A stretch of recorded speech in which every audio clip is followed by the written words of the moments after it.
Hare Krishna.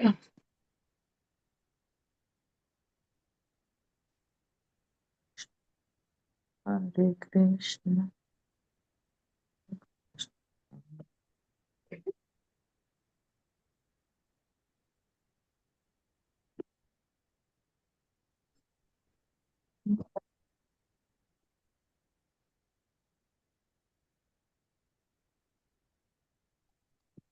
Hare Krishna Mataji. Start ಮಾಡೋದಾದ್ರೆ ಮಾಡಿ Mataji.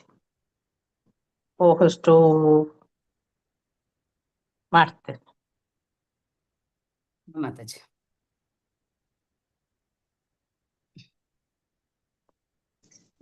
Mataji host ಆಗಿದ್ದೀರಾ? ಮಾತಾಜಿ. ಧನ್ಯವಾದಗಳು ಮಾತಾಜಿ. ಗೀತಾ ಮಾತಾಜಿ. ಧನ್ಯವಾದ ಮಾತಾಜಿ. ಹರೇ ಕೃಷ್ಣ.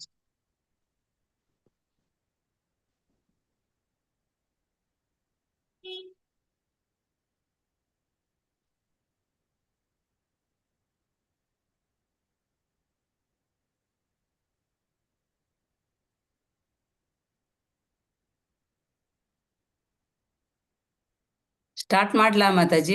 ನಗಡಿ ಮಾತಾಜಿ. ಮಾಡಿ ಮಾತಾಜಿ.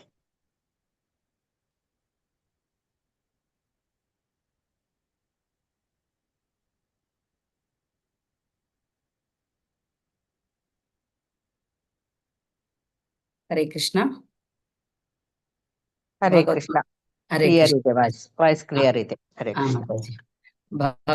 ಭಾಗವತ ತರಗತಿಗೆ ಬಂದಂತಹ ಎಲ್ಲ ಭಕ್ತರಿಗೂ ಕೂಡ ಸ್ವಾಗತ. ಮೊದಲಿಗೆ ಪ್ರಾರ್ಥನೆಯನ್ನ ಮಾಡೋಣ. ಓಂ ನಮೋ ಭಗವತೆ ವಾಸುದೇವಾಯ. ಓಂ ನಮೋ ಭಗವತೆ ವಾಸುದೇವಾಯ.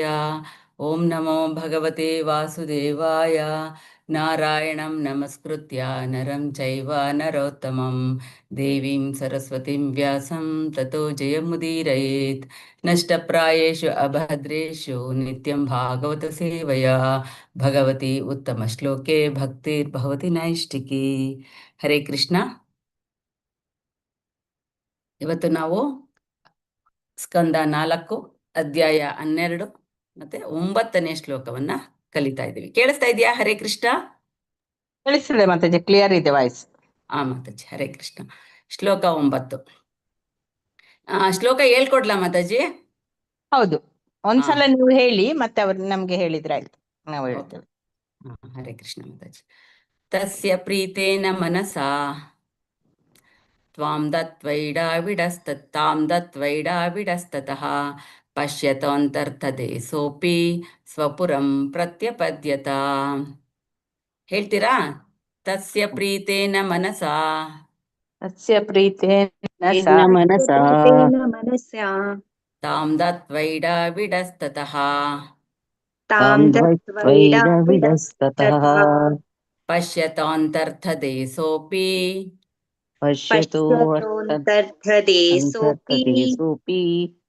ಸ್ವಪುರಂ ಪ್ರತ್ಯಪದ್ಯತ. ಯಾರಾದ್ರೂ ಒಬ್ರು ಹೇಳ್ತೀರಾ? ಹರೇ ಕೃಷ್ಣ. ಯಾರು ಬೇಕು ಅವರು ಹೇಳಿ, ಒಬ್ಬೊಬ್ಬರೇ ಹೇಳಿ. ಹರೇ ಕೃಷ್ಣ ಮಾತಾಜಿ. ಒಂದಿಬ್ಬರು ಮೂವರು ಹೇಳಿದ್ರೆ ಸಾಕಂತೇಳಿ ಸಾಕು ಮಾತಾಜಿ. ಹರೇ ಕೃಷ್ಣ ಮಾತಾಜಿ. ಹರೇ ಕೃಷ್ಣ. ತಸ್ಯ ಪ್ರೀತೇನ ಮನಸಾ ತಾಂ ದತ್ವೈಡ ವಿಡಸ್ತತಃ ಪಶ್ಯತೋ ಅನರ್ಥತೆ ಸೋಪಿ ಸೋಪಿ ಸ್ವಪುರಂ ಪ್ರತ್ಯಪದ್ಯತ. ಹರೇ ಕೃಷ್ಣ ಮಾತಾಜಿ, ಧನ್ಯವಾದಗಳು. ಹರೇ ಕೃಷ್ಣ ಮಾತಾಜಿ. ತಸ್ಯ ಪ್ರೀತೇನ ಮನಸಾ ತಾಂ ದತ್ವೈಡ ವಿಡಸ್ತತಃ ಪಶ್ಯತೋಂತರ್ಥಧೇಸೋಪಿ ಸ್ವಪುರಂ ಪ್ರತ್ಯಪದ್ಯತ. ಹರೇ ಕೃಷ್ಣ ಮಾತಾಜಿ. ಹರೇ ಕೃಷ್ಣ. ಹರೇ ಕೃಷ್ಣ ಮಾತಾಜಿ. ಹರೇ ಕೃಷ್ಣ. ತಸ್ಯ ಪ್ರೀತೇನ ಮನಸಾ ತಾಂ ದತ್ವೈಡ ವಿಡಸ್ತತಃ ಪಶ್ಯತೋ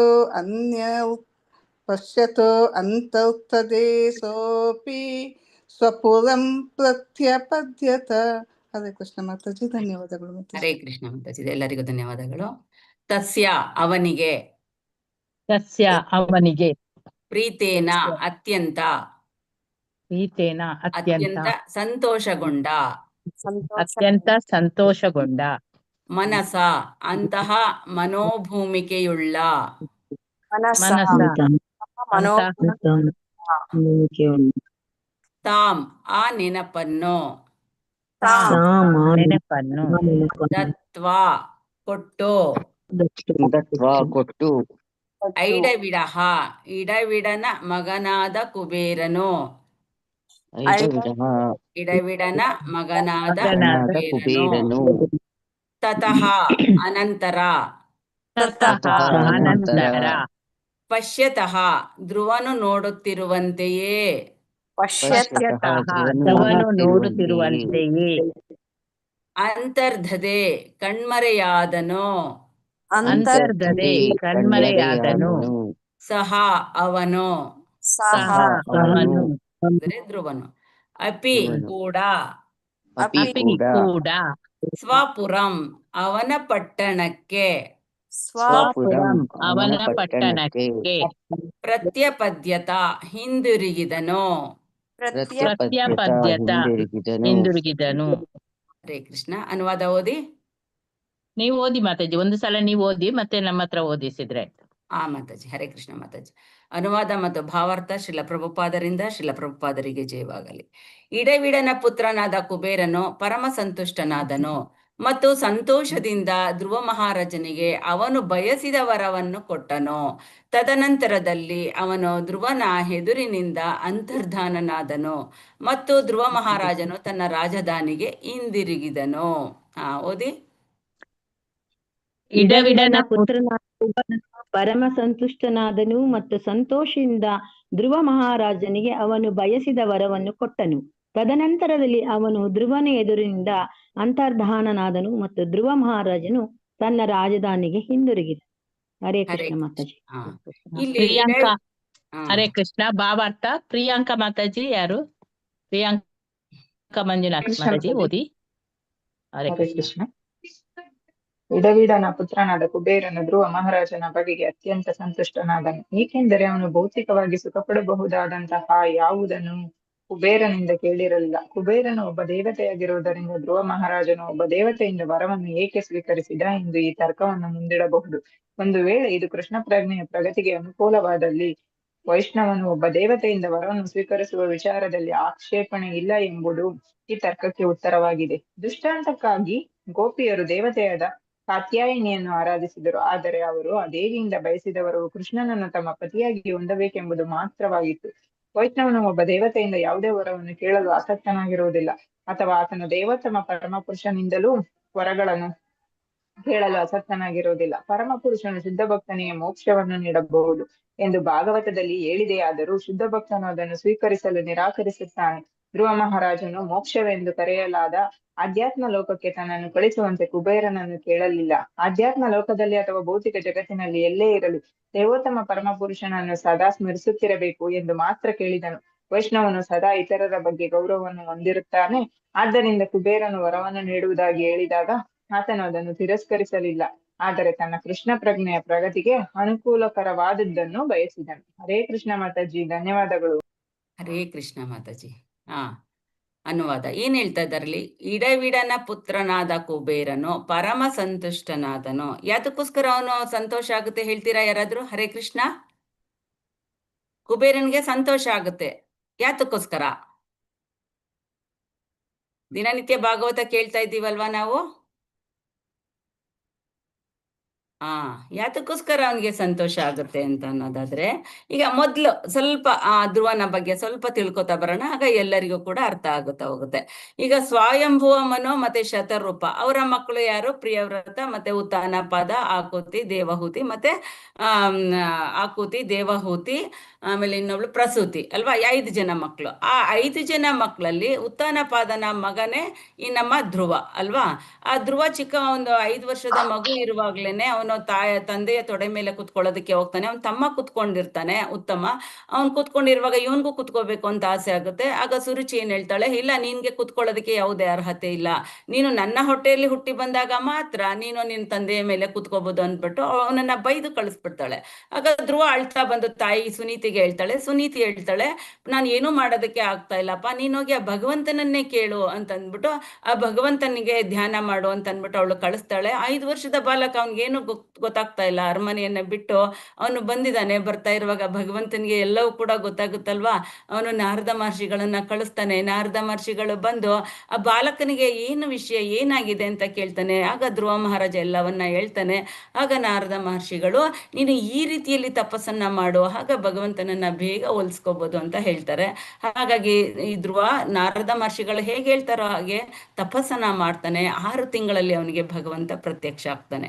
ಭಗವಂತ ಪ್ರತ್ಯಕ್ಷ ಆದಾಗ ಇವನೇನ್ ಕೇಳ್ತಾನೆ ಭಗವಂತನಿಗೆ, ಇನ್ನು 5 ವರ್ಷದ ಮಗು, ಅದಕ್ಕೇನು ಗೊತ್ತಿಲ್ಲ, ಮುಕ್ತಿ ಅಂದ್ರೆ ಏನು ಗೊತ್ತಿಲ್ಲ, ಮೋಕ್ಷ ಅಂದ್ರೆ ಏನು ಗೊತ್ತಿಲ್ಲ. ಆಗ ಅದೇನ್ ಮಾಡುತ್ತೆ, ಆ ಭಗವಂತನಲ್ಲಿ ನನಗೆ ನನ್ನ ತಾತನಿಗಿಂತ ದೊಡ್ಡದಾದ ಒಂದು ರಾಜ್ಯ ಬೇಕು ಅಂತ ಕೇಳ್ತಾನೆ.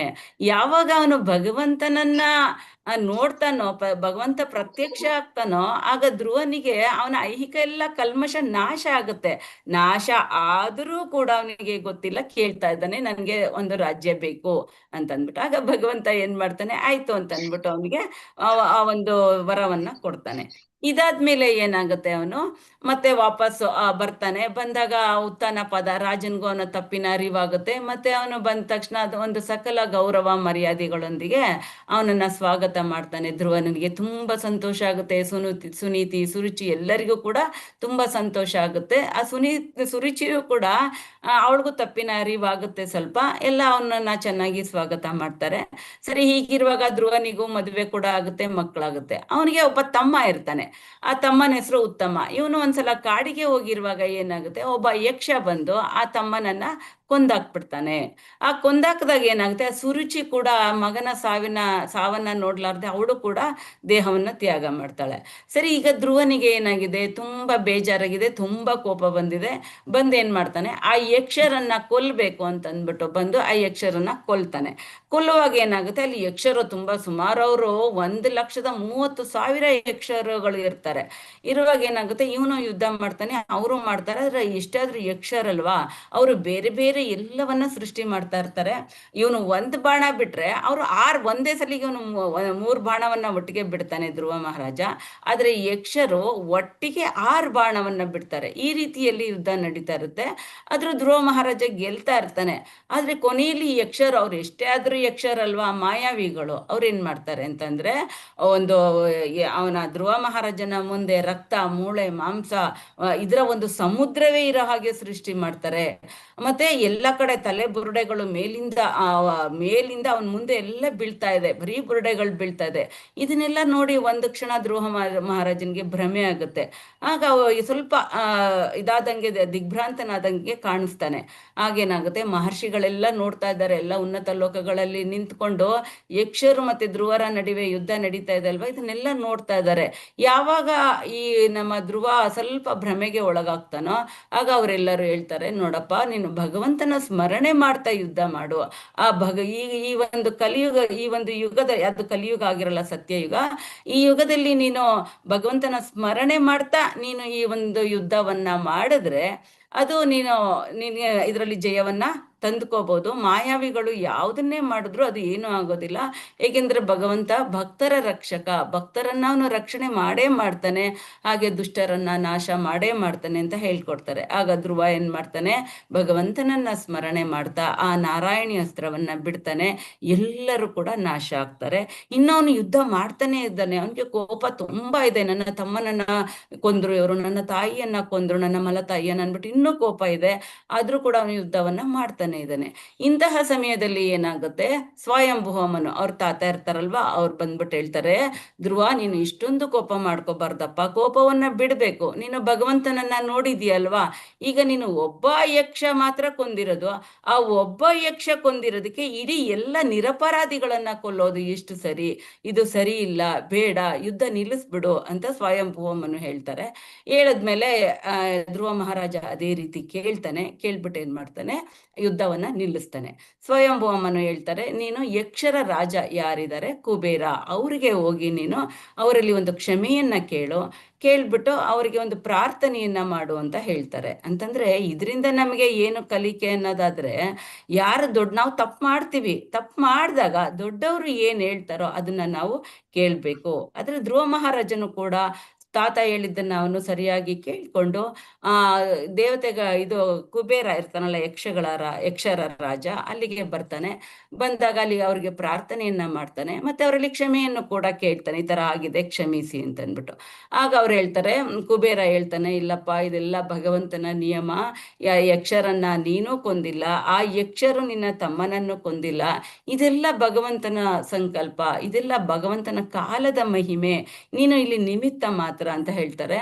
ಈಗ ಕುಬೇರನ್ಗೆ ನೋಡಿ, ಇಲ್ಲಿ ಇಡವಿನ ಪುತ್ರನಾದ ಕುಬೇರನು ಪರಮ ಸಂತುಷ್ಟನಾದನು.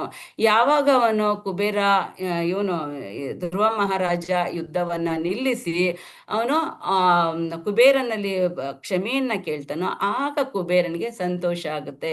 ಪರವಾಗಿಲ್ಲಪ್ಪ, ತನ್ನ ತಾತನ ಮಾತನ್ನ ಕೇಳ್ಕೊಂಡು ಯುದ್ಧವನ್ನ ನಿಲ್ಲಿಸಿ ನನ್ನ ಬಳಿಗೆ ಬಂದನು ಅಂತ ಅಂದ್ಬಿಟ್ಟು ಅವನಿಗೆ ಸಂತೋಷ ಆಗುತ್ತೆ. ಮತ್ತು ಸಂತೋಷದಿಂದ ಧ್ರುವ ಮಹಾರಾಜನಿಗೆ ಅವನು ಬಯಸಿದ ವರವನ್ನು ಕೊಟ್ಟನು. ಈಗ ಅವನು ಹೇಳ್ತಾನೆ, ನನಗೆ ತುಂಬಾ ಸಂತೋಷ ಆಗಿದೆ, ನಿನ್ಗೆ ಯಾವ್ದಾದ್ರು ವರ ಬೇಕಾ ಕೇಳು ಅಂತ ಅಂದ್ಬಿಟ್ಟು.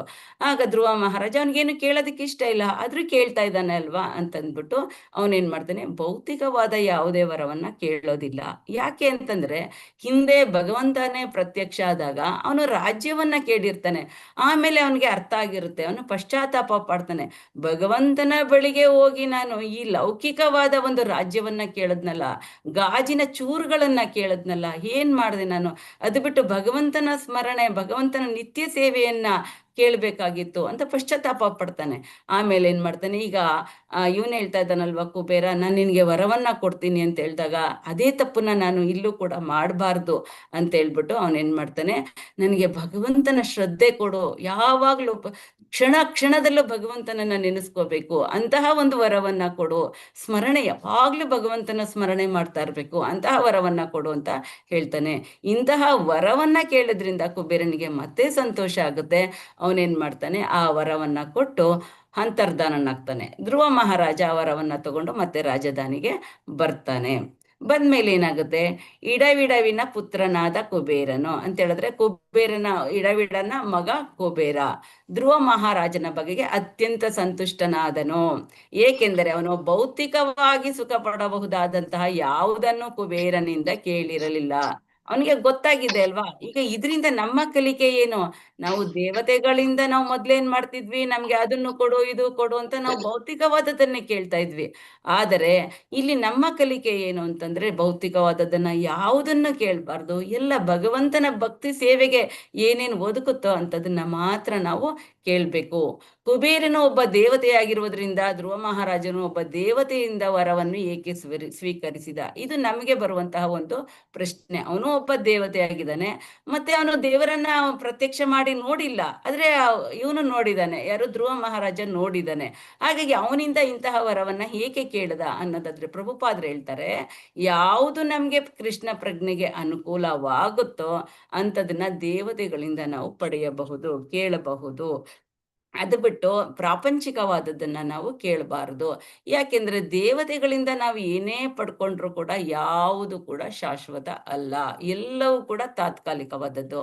ಈಗ ಹಿರಣ್ಯಕಶಿಪು ಬ್ರಹ್ಮನಿಂದ ವರ ಪಡಿತಾನೆ, ಆದ್ರೆ ಅದು ಶಾಶ್ವತವಾದದ್ದಲ್ಲ. ನನಗೆ ಸಾವಿಲ್ಲದ ವರ ಕೊಡು ಅಂತ ಕೇಳಿದಾಗ ಬ್ರಹ್ಮ ಹೇಳ್ತಾನೆ, ನನಗೆ ಸಾವಿದೆ ಅಂದ್ಮೇಲೆ ನಿನಗೆ ಸಾವಿಲ್ಲದ ವರವನ್ನ ಹೇಗೆ ಕೊಡ್ಲಿ ಅಂತ ಹೇಳ್ತಾನೆ. ಅದೇ ರೀತಿ ಧ್ರುವ ಮಹಾರಾಜನು ಕೂಡ ಪ್ರಾಪಂಚಿಕವಾದದ್ದನ್ನೇ ಕೇಳೋದಕ್ಕೆ ಭಗವಂತನ ಹತ್ರ ಹೋಗ್ತಾನೆ. ಆಗ ಭಗವಂತ ಏನ್ ಮಾಡ್ತಾನೆ, ಅವನಿಗೆ ಯಾವುದು ಸರಿ ಅಂತದನ್ನ ಯೋಚನೆ ಮಾಡಿ ಕೊಡ್ತಾನೆ. ಹೇಗೆ ಅನ್ನೋದಾದ್ರೆ, ಈಗ ಒಬ್ಬ ತಂದೆ ಏನ್ ಮಾಡ್ತಾನೆ, ಮಗು ಒಂದು ಚಾಕ್ಲೇಟ್ ಕೇಳುತ್ತೆ, ಐಸ್ ಕ್ರೀಮ್ ಕೇಳುತ್ತೆ.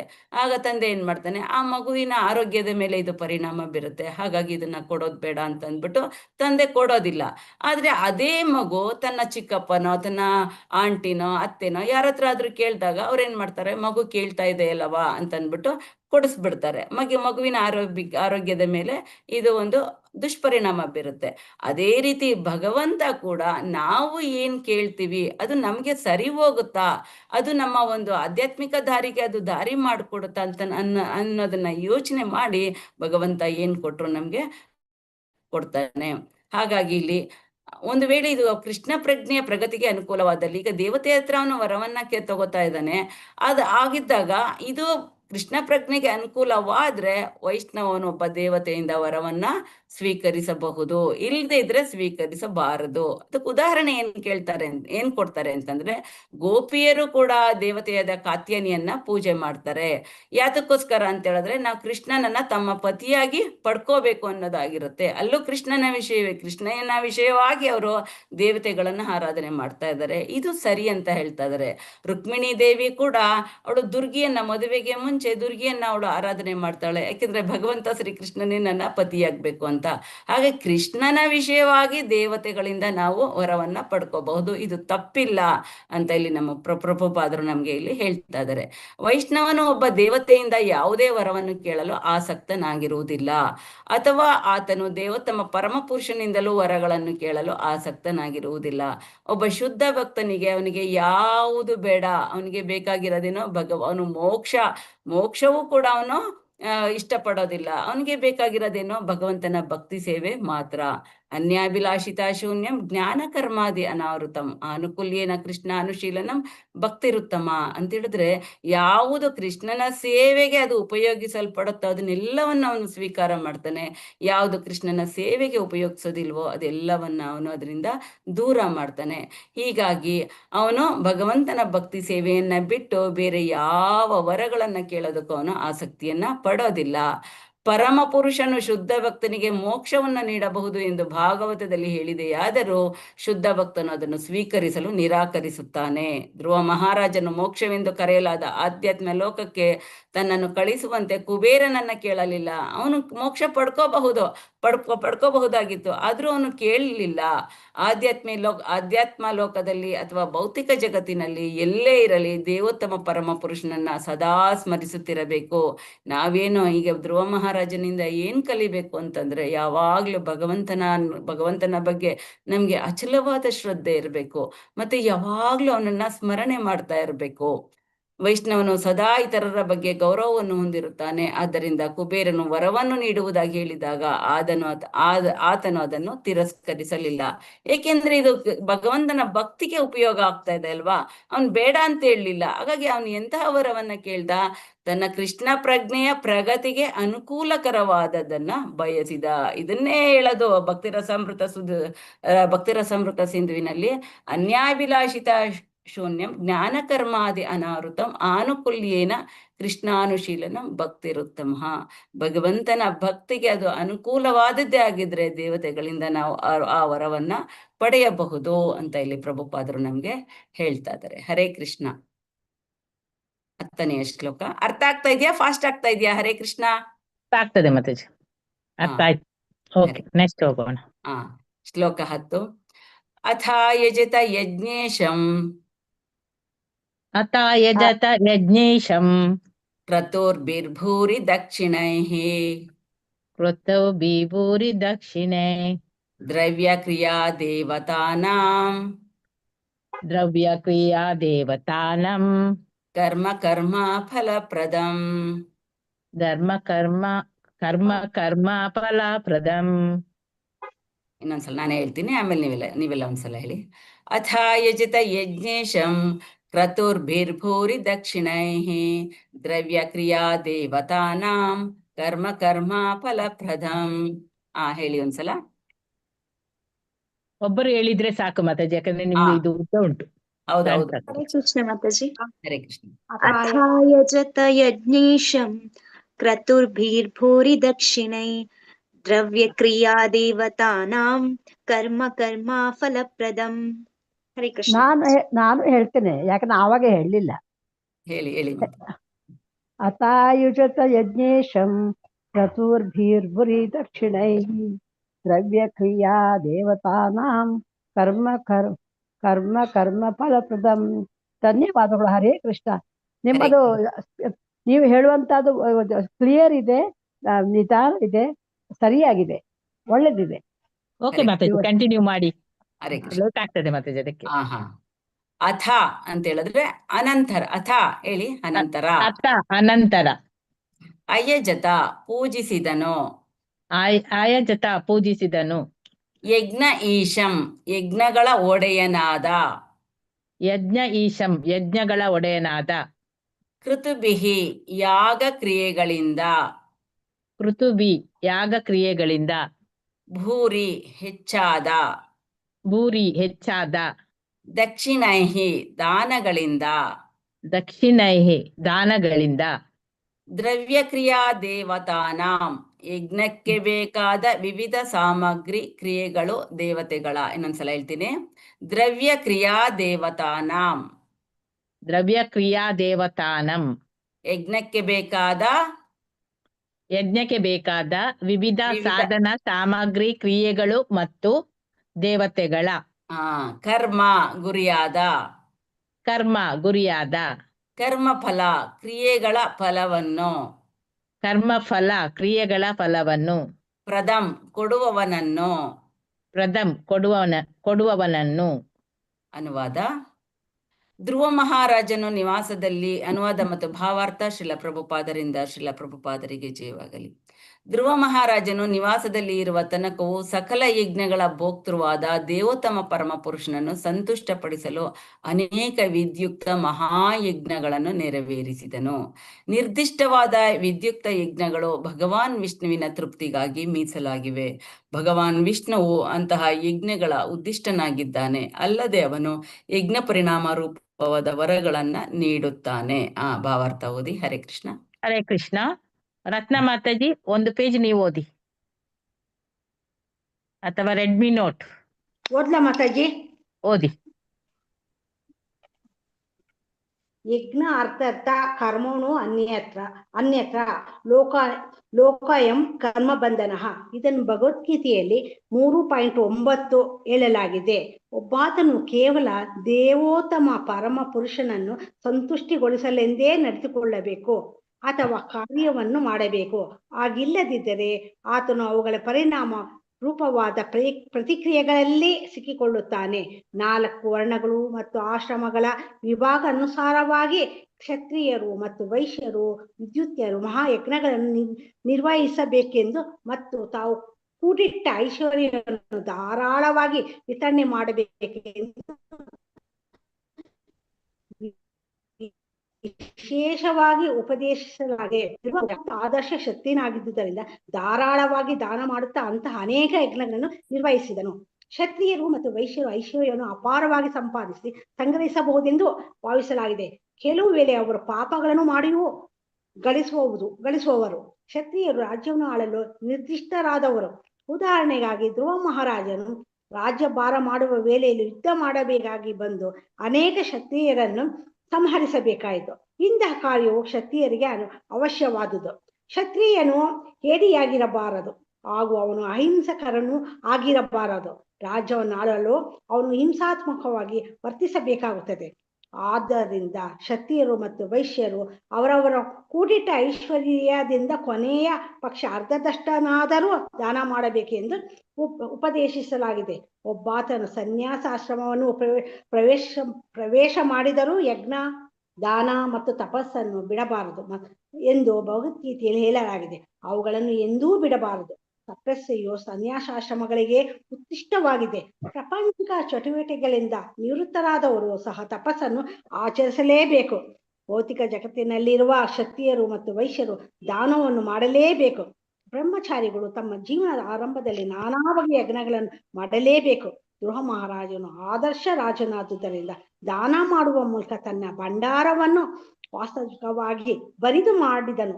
ರಾಜನು ಪ್ರಜೆಗಳಿಂದ ಕೇವಲ ತೆರಿಗೆಗಳನ್ನು ವಸೂಲಿ ಮಾಡಿ ಐಶ್ವರ್ಯವನ್ನು ಶೇಖರಿಸಿ ತಮ್ಮ ಇಂದ್ರಿಯ ಸುಖಕ್ಕಾಗಿ ವೆಚ್ಚ ಮಾಡಬಾರದು. ನಾಗರಿಕರ ತೆರಿಗೆಯಿಂದ ಶೇಖರಿಸಿದ ಸಂಪತ್ತಿನಿಂದ ರಾಜರು ತಮ್ಮ ಇಂದ್ರಿಯ ಸುಖವನ್ನು ಪಡೆಯಲು ಆರಂಭಿಸಿದಾಗಿನಿಂದ ಪ್ರಪಂಚದ ಸಾರ್ವಭೌಮತ್ವದ ವಿಫಲವಾಯಿತು. ಪ್ರಭುತ್ವವೇ ಇರಲಿ ಅಥವಾ ಪ್ರಜಾಸತ್ತೆಯೇ ಇರಲಿ, ಅದೇ ಭ್ರಷ್ಟಾಚಾರವು ಇನ್ನೂ ನಡೆಯುತ್ತಲೇ ಇದೆ.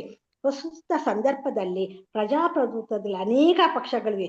ಆದರೆ ಪ್ರತಿಯೊಬ್ಬನು ತನ್ನ ಸ್ಥಾನವನ್ನು ಉಳಿಸಿಕೊಳ್ಳುವ ಪ್ರಯತ್ನದಲ್ಲಿ ಅಥವಾ ತನ್ನ ರಾಜಕೀಯ ಪಕ್ಷವನ್ನು ಆಡಳಿತದಲ್ಲಿ ಉಳಿಸಿಕೊಳ್ಳುವ ಪ್ರಯತ್ನದಲ್ಲಿ ಕಾರ್ಯನಿರತನಾಗಿರ್ತಾನೆ. ರಾಜಕಾರಣಿಗಳಿಗೆ ಪ್ರಜೆಗಳ ಕಲ್ಯಾಣವನ್ನು ಕುರಿತು ಚಿಂತೆ ಇದೆ. ಬೇರೆ ಓದ್ಲ ಮಾತಾಜಿ? ಅಲ್ಲ, ರೆಡ್ಮಿ ಯಾರು? ರೆಡ್ಮಿ ಓದಿ ಮಾತಾಜಿ. ರೆಡ್ಮಿ ಯಾರು ಅಂತ ಗೊತ್ತಿಲ್ಲ, ಓದಿ. ಓಕೆ, ಸವಿತಾ ಬಿಬಿ ಮಾತಾಜಿ ಓದಿ. ಹರೇ ಕೃಷ್ಣ. ಸಮಯವೇ ಇರುವುದಿಲ್ಲ. ಅವರು ಆದಾಯ, ಮಾರಾಟ ಹಾಗೆ ಇತರ ಅನೇಕ ತೆರಿಗೆಗಳ ರೂಪವಾದ ಭಾರೀ ತೆರಿಗೆಗಳಿಂದ ಜನರನ್ನು ಹಿಂಸಿಸುತ್ತಾರೆ. ಕೆಲವು ವೇಳೆ ಜನರಿಂದ 100ಕ್ಕೆ 80-90ರಷ್ಟು ಆದಾಯವನ್ನು ಕಿತ್ತುಕೊಳ್ಳಲಾಗುತ್ತದೆ ಮತ್ತು ಈ ತೆರಿಗೆಗಳನ್ನು ಅಧಿಕಾರಿಗಳ ಹಾಗೂ ಆಡಳಿತಗಾರರ ಹೆಚ್ಚಿನ ವೇತನಗಳಿಗಾಗಿ ಹೇರಳವಾಗಿ ವ್ಯಯ ಮಾಡಲಾಗುತ್ತದೆ. ಪ್ರಾಚೀನ ಕಾಲದಲ್ಲಿ ಪ್ರಜೆಗಳಿಂದ ಸಂಗ್ರಹಿಸಿದ ತೆರಿಗೆಯನ್ನು ವೈದಿಕ ಸಾಹಿತ್ಯದಲ್ಲಿ ವಿಧಿಸಲಾದ ಮಹಾಯಜ್ಞಗಳ ನಿರ್ವಹಣೆಗಾಗಿ ವೆಚ್ಚ ಮಾಡಲಾಗುತ್ತಿತ್ತು. ಈ ಕಾಲದಲ್ಲಿ ಬಹುತೇಕವಾಗಿ ಎಲ್ಲ ಯಜ್ಞಗಳನ್ನು ಆಚರಿಸಲು ಸಾಧ್ಯವಿಲ್ಲ. ಆದುದರಿಂದ ಜನರು ಸಂಕೀರ್ತನ ಯಜ್ಞವನ್ನು ನಡೆಸಬೇಕೆಂದು ಶಾಸ್ತ್ರಗಳಲ್ಲಿ ಹೇಳಲಾಗಿದೆ. ತನ್ನ ಸ್ಥಾನಮಾನವನ್ನು ಗಣನೆಗೆ ತೆಗೆದುಕೊಳ್ಳದೆ ಯಾವುದೇ ಗೃಹಸ್ಥನು ಖರ್ಚು ವೆಚ್ಚಗಳಿಲ್ಲದೆ ಸಂಕೀರ್ತನ ಯಜ್ಞವನ್ನು ಮಾಡಬಹುದಾಗಿದೆ. ಕುಟುಂಬದ ಸದಸ್ಯರಲ್ಲೂ ಒಟ್ಟಿಗೆ ಕುಳಿತುಕೊಳ್ಳಬಹುದು. ಅಲ್ಲದೆ ಕೇವಲ ಚಪ್ಪಾಳೆ ತಟ್ಟಬಹುದು ಹಾಗೂ ಹರೇ ಕೃಷ್ಣ ಮಹಾಮಂತ್ರವನ್ನು ಕೀರ್ತಿಸಬಹುದು. ಒಂದಿಲ್ಲ ಒಂದು ರೀತಿಯಲ್ಲಿ ಪ್ರತಿಯೊಬ್ಬನು ಇಂತಹ ಯಜ್ಞಾಚರಣೆಯ ವ್ಯವಸ್ಥೆಯನ್ನು ಮಾಡಬಹುದು ಮತ್ತು ಜನಸಾಮಾನ್ಯರಿಗೆ ಪ್ರಸಾದವನ್ನು ವಿತರಣೆ ಮಾಡುವುದು. ಈ ಕಲಿಯುಗಕ್ಕೆ ಇಷ್ಟೇ ಸಾಕು. ಕೃಷ್ಣ ಪ್ರಜ್ಞಾ ಆಂದೋಲನವು ಈ ತಳಹದಿಯ ಮೇಲಿದೆ. ಪ್ರತಿ ಕ್ಷಣದಲ್ಲೂ ಸಾಧ್ಯವಾದಷ್ಟು ಹೆಚ್ಚಾಗಿ ದೇವಾಲಯದ ಒಳಗೂ ಹೊರಗೂ ಹರೇ ಕೃಷ್ಣ ಮಂತ್ರ ಕೀರ್ತನೆ ಮಾಡಿ, ಸಾಧ್ಯವಾದಷ್ಟು ಮಟ್ಟಿಗೂ ಪ್ರಸಾದ ವಿತರಣೆ ಮಾಡಿ, ರಾಜ್ಯದ ಆಡಳಿತಕಾರ ಹಾಗೂ ರಾಷ್ಟ್ರದ ಸಂಪದ ಅಭಿವೃದ್ಧಿಪಡಿಸುವವರ ಸಹಕಾರದಿಂದ ಈ ಪ್ರಕೃತಿಯನ್ನು ಅಭಿವೃದ್ಧಿಪಡಿಸಬಹುದು. ಕೇವಲ ಧಾರಾಳವಾಗಿ ಪ್ರಸಾದ ವಿತರಣೆ ಮಾಡುವುದರಿಂದ ಹಾಗೂ ಸಂಕೀರ್ತನದಿಂದ ಸಮಗ್ರ ವಿಶ್ವವು ಶಾಂತವೂ ಸಮೃದ್ಧವೂ ಆಗಬಹುದು. ಹರೇ ಕೃಷ್ಣ ಮಾತಾಜಿ. ಹರೇ ಕೃಷ್ಣ. ಸ್ವಲ್ಪ ಇದೆ, ಓದ್ಬಿಡದ ಮಾತಾಜಿ? ರುಕ್ಮಿಣಿ ಮಾತಾಜಿ. ಹರೇ ಕೃಷ್ಣ. ನಾನೇ ಓದ್ತೀನಿ. ಸಾಮಾನ್ಯವಾಗಿ ವೈದಿಕ ಸಾಹಿತ್ಯ ಓದ್ಬೋದಮ್ಮ ನಾನೆಯ? ಓದಿ ಮಾತಾಜಿ. ಸಾಮಾನ್ಯವಾಗಿ ವೈದಿಕ ಸಾಹಿತ್ಯದಲ್ಲಿ ಹೇಳಲಾದ ಎಲ್ಲ ಭೌತಿಕ ಯಜ್ಞಗಳಲ್ಲೂ ದೇವತೆಗಳ ಅರ್ಪಣೆಗಳಿವೆ. ದೇವತೆಗಳ ಈ ಪೂಜೆಯು ವಿಶೇಷವಾಗಿ ಮಂದಮತಿಗಳಿಗಾಗಿ ಉದ್ದಿಷ್ಟವಾಗಿದೆ. ವಾಸ್ತವವಾಗಿ ಈ ಯಜ್ಞದ ಪ್ರತಿಫಲವು ದೇವೋತ್ತಮ ಪರಮಪುರುಷನಾದ ನಾರಾಯಣನಿಗೆ ಸಲ್ಲುತ್ತದೆ. ಭೋಕ್ತಾರಂ ಯಜ್ಞ ತಪಸಾಂ ಎಂದು ಭಗವಾನ್ ಶ್ರೀಕೃಷ್ಣನು ಭಗವದ್ಗೀತೆಯಲ್ಲಿ 5.29 ಹೇಳಿರುತ್ತಾನೆ.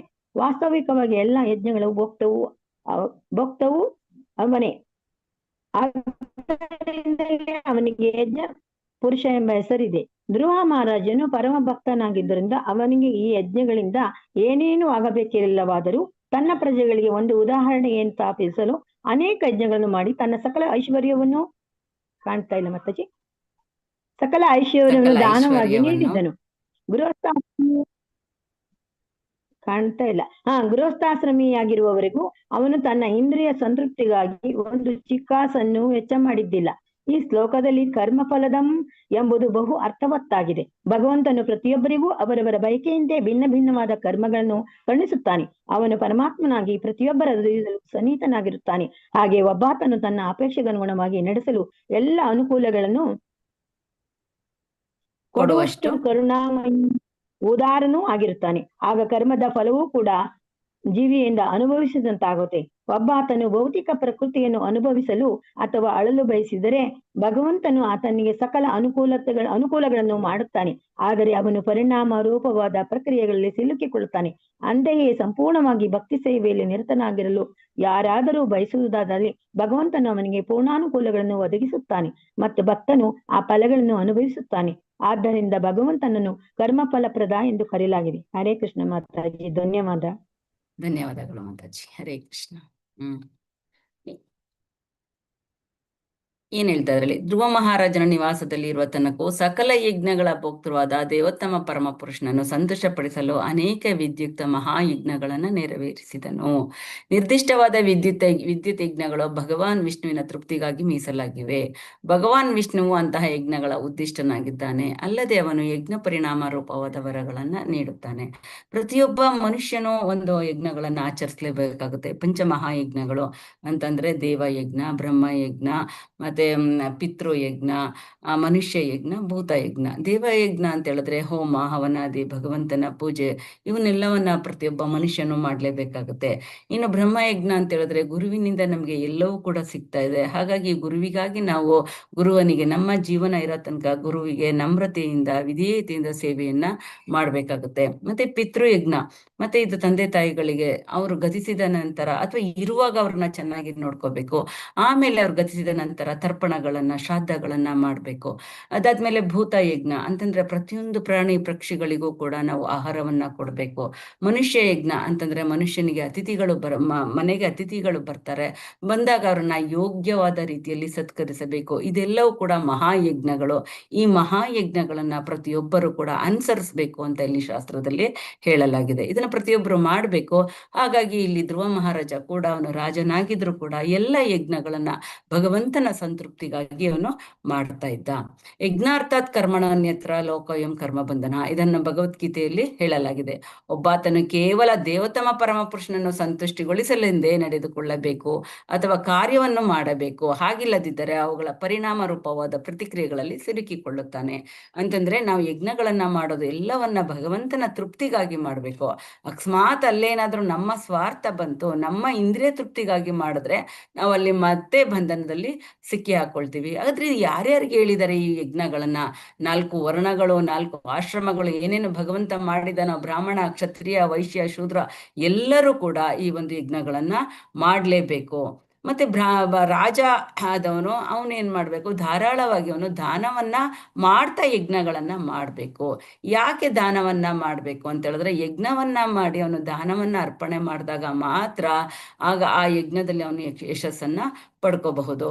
ಕ್ಷತ್ರಿಯರು ಮತ್ತೆ ವೈಶ್ಯರು ಐಶ್ವರ್ಯವನ್ನ ಅಪಾರವಾಗಿ ಅವರು ಸಂಗ್ರಹಿಸಬಹುದು.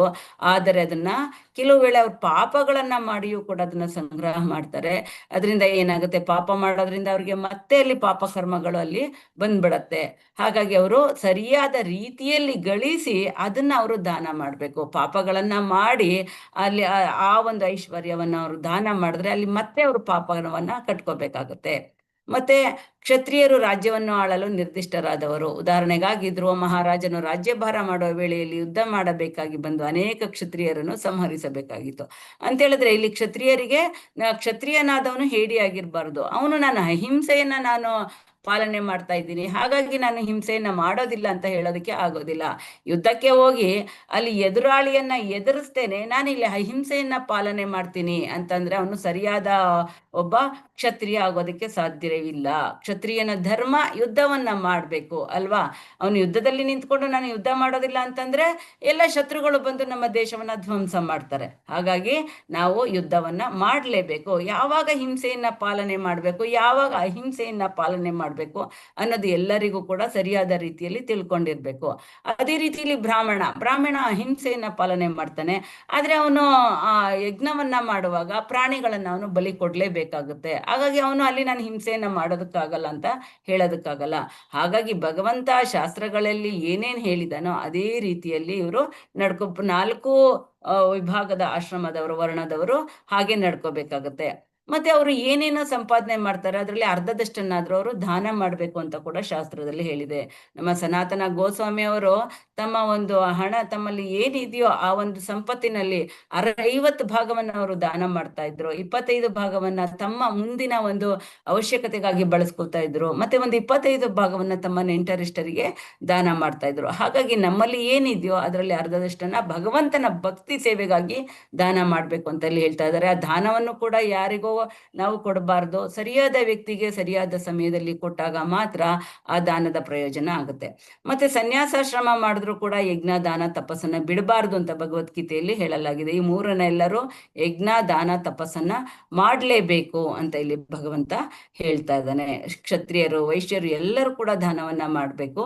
ಹಾಗೆ ಬ್ರಹ್ಮಚಾರ್ಯಗಳು ಎಲ್ಲ ಬಗೆಯ ಯಜ್ಞಗಳನ್ನ ನಾನು ಹೇಳ್ದೆ ಅಲ್ವಾ, ಆ ಯಜ್ಞಗಳನ್ನ ಮಾಡ್ಲೇಬೇಕು. ನೋಡಿ, ಇಲ್ಲಿ ಕಂಡೀಷನ್ ಆಗಿ ನೀವು ಇದನ್ನ ಮಾಡ್ಲೇಬೇಕು ಅಂತ ಹೇಳ್ತಾ ಇದ್ದಾನೆ. ಆದ್ರೆ ನಾವು ಇದನ್ನ ತುಂಬಾ ಸುಲಭವಾಗಿ ತಗೋತೀವಿ. ಎಲ್ಲವನ್ನ ಭಗವಂತ ನಮ್ಗೆ ಇದನ್ನ ಆರ್ಡರ್ ಮಾಡಿರೋ ಅಂಥದ್ದು. ಹಾಗಾಗಿ ನಾವು ಇದನ್ನ ಮಾಡ್ಲೇಬೇಕು. ಧ್ರುವ ಮಹಾರಾಜನು ಆದರ್ಶ ರಾಜನಾಗಿದ್ದರಿಂದ ದಾನ ಮಾಡುವ ಮೂಲಕ ತನ್ನ ಭಂಡಾರವನ್ನು ವಾಸ್ತವಿಕವಾಗಿ ಬರಿದು ಮಾಡಿದನು. ಅವನು ತನ್ನ ಭಂಡಾರವನ್ನ ಮಾತ್ರ ಬರಿದು ಮಾಡ್ಲಿಲ್ಲ, ತನ್ನ ಹೃದಯವನ್ನು ಕೂಡ ಬರಿದು ಮಾಡ್ಕೊಂಡಿದ್ದ. ತನ್ನ ಹೃದಯವನ್ನು ಸಂಪೂರ್ಣವಾಗಿ ಭಗವಂತನಿಗೆ ಅವನು ಅರ್ಪಣೆ ಮಾಡ್ಬಿಟ್ಟಿದ್ದ. ಮತ್ತೆ ರಾಜರುಗಳು ಪ್ರಜೆಗಳಿಂದ ಕೇವಲ ತೆರಿಗೆಗಳನ್ನು ವಸೂಲಿ ಮಾಡಿ ಐಶ್ವರ್ಯವನ್ನು ಶೇಖರಿಸಿ ತನ್ನ ಇಂದ್ರಿಯ ಸುಖಕ್ಕಾಗಿ ವೆಚ್ಚ ಮಾಡಬಾರ್ದು.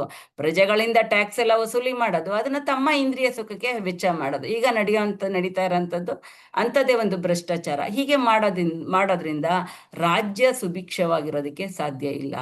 ಯಾವಾಗ ಈ ಭ್ರಷ್ಟಾಚಾರಗಳು ನಡೀತಿರುತ್ತೋ ಆಗ ಸಮಾಜದಲ್ಲಿ ಅಲ್ಲೋಲ ಕಲ್ಲೋಲಗಳು, ಸಮಸ್ಯೆಗಳು, ಕೊಲೆ ಸುಲಿಗೆಗಳು ಇವೆಲ್ಲ ಹೆಚ್ಚಾಗ್ತಾ ಹೋಗುತ್ತೆ. ಯಾವಾಗ ಒಬ್ಬ ರಾಜ ಸರಿಯಾಗಿ ಭಗವಂತನಿಗೆ ಶರಣಾಗತಿಯನ್ನ ಹೊಂದಿ ಭಗವಂತನ ಹೆಸರಿನಲ್ಲಿ ರಾಜ್ಯಭಾರವನ್ನ ಮಾಡ್ತಾನೋ ಆಗ ಪ್ರಜೆಗಳು ಸುಭಿಕ್ಷವಾಗಿರುತ್ತಾರೆ, ಮತ್ತೆ ರಾಜ್ಯವೂ ಕೂಡ ಸುಭಿಕ್ಷವಾಗಿರುತ್ತೆ. ಕಾಲಕ್ಕೆ ಮಳೆ ಬೆಳೆ ಎಲ್ಲವೂ ಸಿಕ್ಕಿ ಅವರು ಚೆನ್ನಾಗಿರ್ತಾರೆ. ಮತ್ತೆ ಆ ರಾಜ ಕೂಡ ಪ್ರಜೆಗಳಿಗೆ ಅವರು ಹಿಂದಿನ ಜನ್ಮದಲ್ಲೂ ಅವ್ರು ಹೀಗೋ ಈ ಜನ್ಮದಲ್ಲೂ ಅವ್ರು ಚೆನ್ನಾಗಿರ್ಬೇಕು, ಮತ್ತೆ ಮುಂದಿನ ಜನ್ಮದಲ್ಲೂ ಅವರು ಚೆನ್ನಾಗಿರ್ಬೇಕು. ಹಾಗಾಗಿ ಭಗವಂತನ ಭಕ್ತಿ ಸೇವೆಯ ಮೂಲಕ ಅವರನ್ನು ಕೂಡ ಎಚ್ಚರಿಸ್ತಾ ಇರ್ತಾನೆ. ಹಾಗಾಗಿ ಭಗವದ್ಗೀತೆಯಲ್ಲಿ ಈ ಒಂದು ಜ್ಞಾನವನ್ನ ಮೊದಲು ರಾಜರಿಗೆ ಹಂಚಲಾಗಿತ್ತು. ರಾಜರಿಗೆ ಕೊಟ್ಟಾಗ ಏನಾಗುತ್ತೆ, ಅವರು ತಮ್ಮ ಪ್ರಜೆಗಳನ್ನು ಕೂಡ ಒಂದು ಆಧ್ಯಾತ್ಮಿಕಕ್ಕೆ ಕರ್ಕೊಂಡ್ಬರೋದಕ್ಕೆ ಸಾಧ್ಯ ಆಗತ್ತೆ. ಮತ್ತೆ ನಮ್ಗೆ ಹಾಗಾದ್ರೆ ಈಗಿನ ಕಾಲದಲ್ಲಿ ನಾವು ಯಜ್ಞವನ್ನ ಹೇಗೆ ಮಾಡೋದು? ಈ ಯಜ್ಞ ಅಂತಂದ್ರೆ ಈಗ ಹಾಗೆಲ್ಲ ಹೇಗೆ ಮಾಡ್ತಾ ಇದ್ದಾರೆ ಅಂದ್ರೆ, ಚಿನ್ನದ ಕುಂಡಗಳು, ಚಿನ್ನದ ಪಾತ್ರೆಗಳು ಇರ್ತಿತ್ತು, ಮತ್ತೆ ಅಲ್ಲಿ ಶುದ್ಧವಾದ ತುಪ್ಪ ಸಿಕ್ತಿತ್ತು, ಆಮೇಲೆ ಪುರೋಹಿತರುಗಳು ಒಳ್ಳೆಯ ಪುರೋಹಿತರುಗಳು ಸಿಗ್ತಾ ಇತ್ತು. ಹಾಗಾಗಿ ಯಜ್ಞಗಳನ್ನ ಮಾಡ್ತಾ ಇದ್ರು. ಆ ಪುರೋಹಿತರು ಹೇಗೆ ಅಂತ ಹೇಳಿದ್ರೆ, ಅವರು ಮಂತ್ರಗಳನ್ನ ಸರಿಯಾದ ರೀತಿಯಲ್ಲಿ ಅವರು ಉಚ್ಚಾರಣೆ ಮಾಡಿದ್ದೇ ಆದ್ರೆ ಅವರು ಯಜ್ಞಕ್ಕೆ ಆಗ್ತಾ ಇದ್ರಲ್ಲ ಪ್ರಾಣಿಗಳನ್ನ, ಆ ಪ್ರಾಣಿಗಳು ದೇವತೆಯ ರೂಪವನ್ನ ಪಡ್ಕೊಂಡು ಪ್ರತ್ಯಕ್ಷ ಆಗ್ತಿತ್ತು ಅಂತ ಹೇಳಿದ್ರೆ ಅವರ ಉಚ್ಚಾರಣೆಯ ಬಲ, ಆ ಮಂತ್ರದ ಬಲ ಎಷ್ಟಿತ್ತು ಅಂತ ನಾವು ಯೋಚನೆ ಮಾಡ್ಬೇಕಾಗುತ್ತೆ. ಅದೇ ಅವರು ಸರಿಯಾದ ರೀತಿಯಲ್ಲಿ ಉಚ್ಚಾರಣೆ ಮಾಡ್ಲಿಲ್ಲ, ಸರಿಯಾದ ರೀತಿಯಲ್ಲಿ ಭಕ್ತಿ ಭಾವದಿಂದ ಮಂತ್ರವನ್ನ ಹೇಳಲಿಲ್ಲ ಅಂತಂದ್ರೆ ಆ ಪ್ರಾಣಿಗೆ ಅಲ್ಲಿ ಸದ್ಗತಿ ಸಿಗ್ತಾ ಇರ್ಲಿಲ್ಲ. ಆಗ್ಲೇ ಗೊತ್ತಾಗ್ಬಿಡ್ತಿತ್ತು ಈ ಯಜ್ಞ ಸರಿಯಾದ ರೀತಿಯಲ್ಲಿ ನಡೆದಿದೆ, ಇಲ್ದೇ ಇದ್ರೆ ಇಲ್ಲ ಅಂತ. ಆದ್ರೆ ಇವತ್ತಿನ ಕಾಲದಲ್ಲಿ ನಾವು ಯಜ್ಞವನ್ನ ಮಾಡ್ತೀವಿ ಅಂತಂದ್ರೆ ನಮ್ಗೆ ಅಂತಹ ಚಿನ್ನದ ಪಾತ್ರೆಗಳು ನಮ್ಗೆ ಸಿಗೋದಿಲ್ಲ, ಅಥವಾ ಅಂತಹ ಶುದ್ಧವಾದ ತುಪ್ಪ ನಮ್ಗೆ ಸಿಗೋದಿಲ್ಲ, ಜೊತೆಗೆ ಅಂತಹ ಪುರೋಹಿತರು ಕೂಡ ನಮ್ಗೆ ಇವತ್ತಿನ ಕಾಲದಲ್ಲಿ ಸಿಗೋದಿಲ್ಲ. ಹಾಗಾಗಿ ನಮ್ಗೆ ಏನ್ ಹೇಳಿದಾನೆ ಭಗವಂತ, ಹಾಗಾದ್ರೆ ಯಾವುದೇ ಖರ್ಚಿಲ್ಲಪ್ಪ, ಏನೂ ಬೇಡ, ನೀವು ಸಂಕೀರ್ತನ ಯಜ್ಞವನ್ನ ಮಾಡಬಹುದು. ಇದಕ್ಕೆ ಯಾವುದೇ ಒಂದು ನಯ ಪೈಸಾ ಖರ್ಚಿಲ್ಲ. ಮನೆಯವರೆಲ್ಲ ಒಟ್ಟಿಗೆ ಕೂತ್ಕೊಂಡು ಚಪ್ಪಾಳೆ ತೊಟ್ಕೊಂಡು ಹರೇ ಕೃಷ್ಣ ಮಹಾಮಂತ್ರವನ್ನ ಕೀರ್ತನೆ ಮಾಡಬಹುದು. ಇದರಲ್ಲಿ ಎಲ್ಲರೂ ಮಾಡ್ದ ಹಾಗಾಗುತ್ತೆ ಯಜ್ಞವನ್ನ. ಈ ಯಜ್ಞಾಚರಣೆ ನಮ್ಮ ಮನೆಯ ಜನರೆಲ್ಲರೂ ಕೂಡ ಆಚರಣೆ ಮಾಡಬಹುದು. ಹಾಗಾಗಿ ನಾವೇನ್ ಕೊಡ್ಬೇಕು, ಇದಕ್ಕೆ ಸ್ವಲ್ಪ ಸಮಯವನ್ನ ಕೊಡ್ಬೇಕು ಅಷ್ಟೇನೆ. ಈಗ ಮಾಡಿ ನಾವೇನ್ ಮಾಡ್ಬೇಕು, ಪ್ರಸಾದವನ್ನ ವಿತರಣೆ ಮಾಡ್ಬೇಕು. ಕಲಿಯುಗಕ್ಕೆ ಇಷ್ಟು ಸಾಕು. ಪ್ರಸಾದವನ್ನ ವಿತರಣೆ ಮಾಡೋದ್ರಿಂದ ಅವ್ರಿಗೆ ಅವರ ಎಲ್ಲ ಪಾಪಗಳು ನಾಶ ಆಗ್ತಾ ಹೋಗುತ್ತೆ. ಹಾಗಾಗಿ ಪ್ರತಿ ಕ್ಷಣದಲ್ಲೂ ಸಾಧ್ಯವಾದಷ್ಟು ಹೆಚ್ಚಾಗಿ ದೇವಾಲಯದ ಒಳಗೂ ಹೊರಗೂ ಹರೇ ಕೃಷ್ಣ ಮಹಾಮಂತ್ರ ಕೀರ್ತನೆ ಮಾಡಿ ಸಾಧ್ಯವಾದಷ್ಟು ಮಟ್ಟಿಗೆ ಪ್ರಸಾದವನ್ನ ವಿತರಣೆ ಮಾಡಬೇಕು. ಇದು ನಿಜವಾದ ಯಜ್ಞ, ಕಲಿಯುಗಕ್ಕೆ ಹೇಳಿರುವಂತಹ ಈ ಯಜ್ಞವನ್ನ ಸಾಧ್ಯವಾದಷ್ಟು ಎಲ್ಲರೂ ಕೂಡ ಇದನ್ನ ಪಾಲನೆ ಮಾಡ್ಬೋದು, ಯಾವುದೇ ಕಷ್ಟ ಇಲ್ಲ. ಸಾಮಾನ್ಯವಾಗಿ ವೈದಿಕ ಸಾಹಿತ್ಯದಲ್ಲಿ ಹೇಳಲಾದ ಎಲ್ಲಾ ಭೌತಿಕ ಯಜ್ಞಗಳಲ್ಲೂ ದೇವತೆಗಳಿಗೆ ಅರ್ಪಣೆಗಳಿದೆ. ಯಾರು ಈ ದೇವತೆಗಳಿಗೆ ಅರ್ಪಣೆ ಮಾಡ್ತಾರೆ, ಯಾರಿಗೆ ಪ್ರಾಪಂಚಿಕ ಲಾಭ ಬೇಕೋ, ಯಾರಿಗೆ ಬೇಗ ನಮ್ಗೆ ವರಗಳು ಸಿಕ್ಬೇಕು ಅನ್ಸುತ್ತೋ ಅಂತವರು ದೇವತೆಗಳಿಗೆ ಅರ್ಪಣೆ ಮಾಡ್ತಾರೆ. ಅಂತವ್ರನ್ನ ಭಗವದ್ಗೀತೆಯಲ್ಲಿ ಭಗವಂತ ಏನ್ ಹೇಳಿದಾನೆ, ಅಲ್ಪ ಬುದ್ಧಿಯವರು, ಮಂದಮತಿಗಳು ಅಂತ ಹೇಳಿದ್ದಾರೆ. ಅಂತಂದ್ರೆ ಅವ್ರಿಗೆ ಸರಿಯಾದ ಜ್ಞಾನ ಸಿಗ್ತಾ ಇಲ್ಲ. ಯಾವಾಗ ಈ ಯಜ್ಞವನ್ನ ಭಗವಂತನಿಗಾಗಿ ಅರ್ಪಣೆ ಮಾಡ್ತೀವೋ ಭಗವಂತ ನಮ್ಗೆ ಶಾಶ್ವತವಾದ ವರಗಳನ್ನ ಕೊಡ್ತಾನೆ. ಆದ್ರೆ ಯಾವಾಗ ದೇವತೆಗಳಿಗೆ ಕೊಡ್ತೀವೋ ಆ ದೇವತೆಗಳಿಂದ ಪಡೆಯುವ ಫಲ ಅದು ತಾತ್ಕಾಲಿಕ, ಅದು ಶಾಶ್ವತ ಅಲ್ಲ. ಆ ದೇವತೆಗಳ ಲೋಕ ನಾಶ ಆದ್ಮೇಲೆ ಆ ವರಗಳು ಎಲ್ಲವೂ ಕೂಡ ನಾಶ ಆಗುತ್ತೆ. ಹಾಗಾಗಿ ಭಗವಂತ ಹೇಳ್ತಾ ಇರೋದು, ಭೋಕ್ತಾರಂ ಯಜ್ಞ ತಪಸಾಂ ಸರ್ವಲೋಕ ಮಹೇಶ್ವರಂ ಸುಹೃದಂ ಸರ್ವಭೂತಾನಾಂ ಜಾತ್ವಾ ಮಾಂ ಶಾಂತಿ ಮೃಚ್ಛತಿ ಅಂತ ಹೇಳಿದ್ರೆ, ಎಲ್ಲ ಯಜ್ಞಗಳ ಒಡೆಯರು ಭೋಕ್ತಾರರು ಭಗವಂತ, ಅವನಿಗೆ ಅರ್ಪಣೆ ಮಾಡಬೇಕು. ಅವನಿಗೆ ಯಜ್ಞ ಪುರುಷ ಅಂತಾನೆ ಹೇಳೋವಂಥದ್ದು. ಅವನಿಗೆ ಅರ್ಪಣೆ ಮಾಡೋದ್ರಿಂದ ನಾವು ಎಲ್ಲ ಬಂಧನಗಳಿಂದ ಬಿಡುಗಡೆಯನ್ನ ಪಡ್ಕೋಬಹುದು.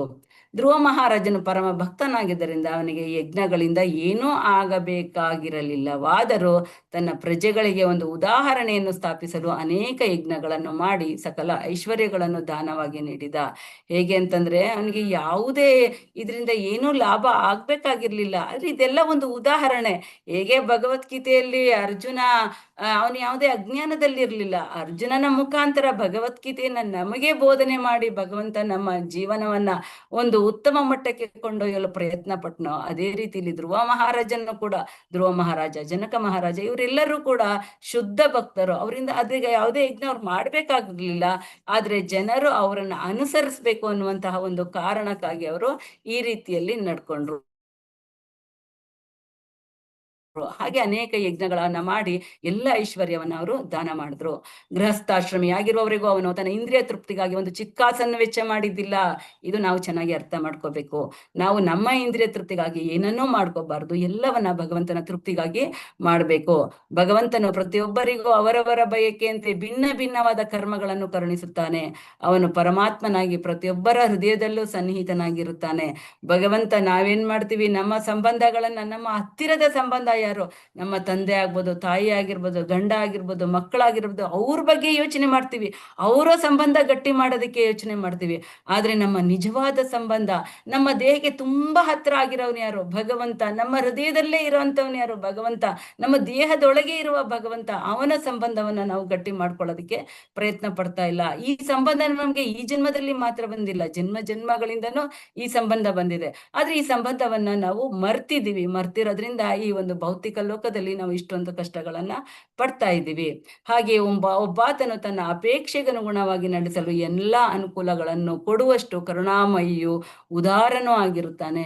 ಭಗವಂತ ನಾವು ನಮ್ಮ ಹೃದಯದ ಪಕ್ಕದಲ್ಲೇ, ಅವನು ಆತ್ಮದ ಪಕ್ಕದಲ್ಲೇ ಇದ್ದಾನೆ. ನಮಗೆ ಏನ್ ಬೇಕು, ಏನ್ ಕೊಟ್ರೆ ಇವನು ಸಂತೋಷವಾಗಿರ್ತಾನೆ, ಯಾವ್ದು ಕೊಡೋದ್ರಿಂದ ಇವನ ಜೀವನ ಉತ್ತಮವಾಗಿರುತ್ತೆ, ಎಲ್ಲವೂ ಕೂಡ ಅವನಿಗೆ ಗೊತ್ತಿರುತ್ತೆ. ಆಗ ಕರ್ಮದ ಫಲವೂ ಕೂಡ ಜೀವಿಯಿಂದ ಅನುಭವಿಸಿದಂತಾಗುತ್ತದೆ. ನಾವ್ ಯಾತಕ್ಕೆ ಇಲ್ಲಿಗೆ ಬಂದಿದ್ದೀವಿ, ನಮ್ಮ ಒಂದು ಆಸೆಯಿಂದ ನಾವ್ ಇಲ್ಲಿಗೆ ಬಂದಿದ್ದೀವಿ. ಭಗವಂತನ ಒಂದು ಭಕ್ತಿ ಸೇವೆಯನ್ನ ಮಾಡದೆ ಧಿಕ್ಕರಿಸಿ ಇಲ್ಲಿಗೆ ಬಂದಿದ್ದೀವಿ. ಹೇಗೆ ಅಂತಂದ್ರೆ, ಈಗ ಒಂದು ಜೈಲಿದೆ, ಆ ಜೈಲಿನಲ್ಲಿ ಸ್ವಲ್ಪ ಮಾತ್ರ ಜನರಿದ್ದಾರೆ ಅಲ್ವಾ. ಅದೇ ಬೇರೆ ಹೊರಗಡೆ ಪ್ರಪಂಚದಲ್ಲಿ ತುಂಬಾ ಜನರಿದ್ದಾರೆ. ಯಾತಕ್ಕೆ ಅಂತಂದ್ರೆ ಅವ್ರು ತಪ್ಪು ಮಾಡಿದ್ದಾರೆ, ಹಾಗಾಗಿ ಅವರು ಜೈಲಿನಲ್ಲಿ ಇದ್ದಾರೆ. ಇಲ್ಲಿ ಅದೇ ರೀತಿ ಆಧ್ಯಾತ್ಮಿಕ ಪ್ರಪಂಚದಲ್ಲಿ ನಾವು ಕೂಡ ಭಗವಂತನ ಭಕ್ತಿ ಸೇವೆಯನ್ನ ಮಾಡಿಲ್ಲ, ನಾನು ನಿನ್ ಸೇವೆಯನ್ನ ಮಾಡಿಲ್ಲ ಅಂತಂದ್ಬಿಟ್ಟು ನಾವು ಇಲ್ಲಿಗೆ ಬಂದಿದ್ದೀವಿ. ನನಗೆ ಇಂತಿಂತ ಆಸೆ ಇದೆ, ಇಂತಿಂತದನ್ನ ನಾ ಪೂರೈಸ್ಕೋಬೇಕು ಅಂದ್ಬಿಟ್ಟು ಇಲ್ಲಿಗೆ ಬಂದಿದ್ದೀನಿ.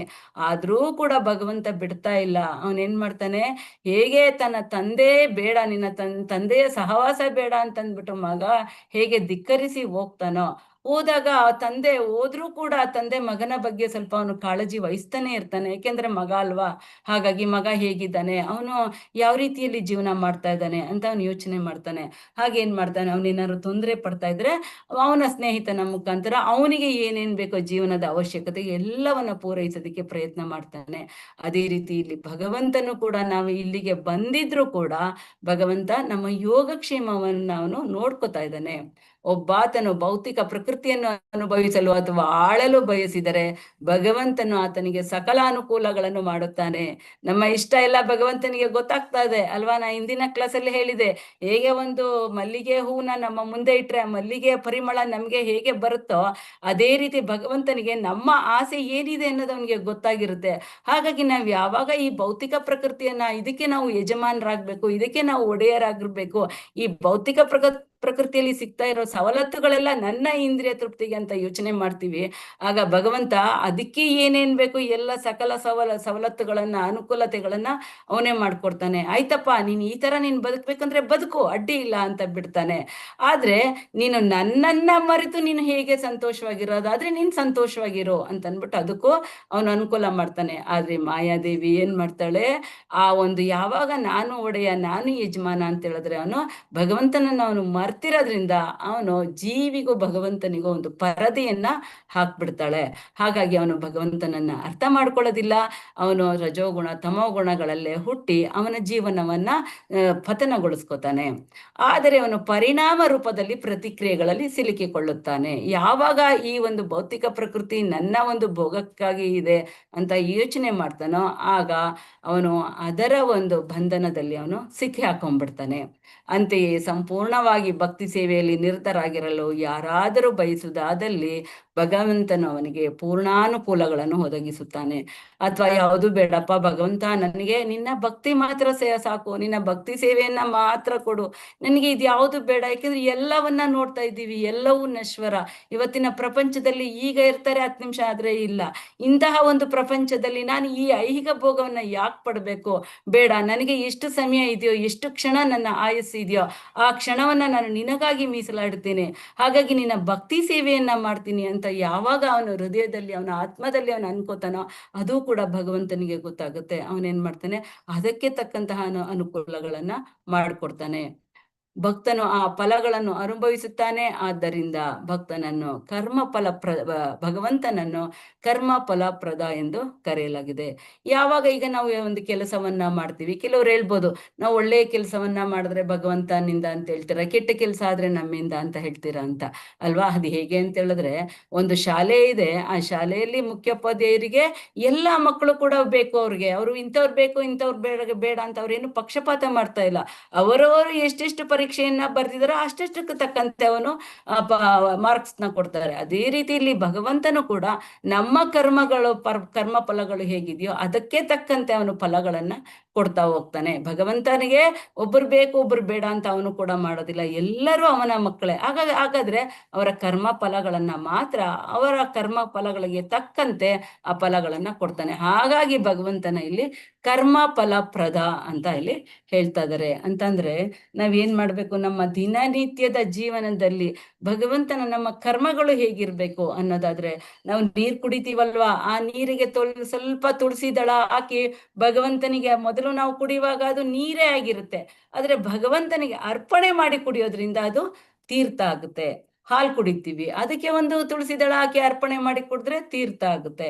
ಮತ್ತೆ ನಾವು ಈಗ ದಿನನಿತ್ಯ ಆಹಾರ ತಗೊಳ್ಳೇಬೇಕು. ಆಹಾರವನ್ನ ನಮಗೆ ನಾವು ನಮ್ಮ ಇಂದ್ರಿಯ ತೃಪ್ತಿಗಾಗಿ ನಾವು ತಯಾರಿಸ್ಕೊಂಡ್ರೆ ಅಲ್ಲಿ ನಮ್ಗೆ ಕರ್ಮ ಬಂಧನ ಉಂಟಾಗುತ್ತೆ, ಪಾಪಗಳು ಉಂಟಾಗುತ್ತೆ. ಅವರ ಪಾಪವನ್ನ ಅವರೇ ತಿಂದ ಹಾಗಾಗುತ್ತೆ ಅಂತ ನಾವು ಭಗವದ್ಗೀತೆಯಲ್ಲಿ ಕೇಳಿದೀವಲ್ವಾ?